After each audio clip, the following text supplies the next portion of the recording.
கூட்ட நடைமுறைகளை எவ்வாறு கவனித்து கொண்டிருந்தார் என விளக்குக. நாவலருடைய தலைமையிலே தான் அந்த கூட்டம் நடைபெற இருந்தது என்று நீங்கள் எழுத வேண்டும்.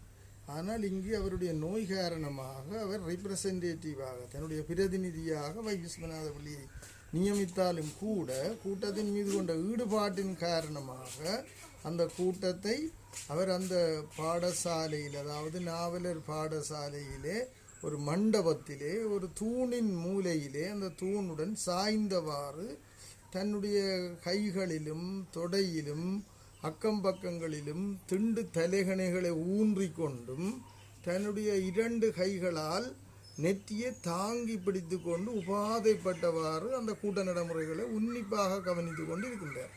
ஏனென்றால் அந்த கூட்டத்திலே ஏதாவது ஒரு பிழை நடந்தால் நேர்மையற்ற ஒருவர் சட்டசபைக்கு சென்று விடுவார். எனவே நேர்மையற்றவரை தெரிவு செய்யக்கூடாது என்று சொல்லி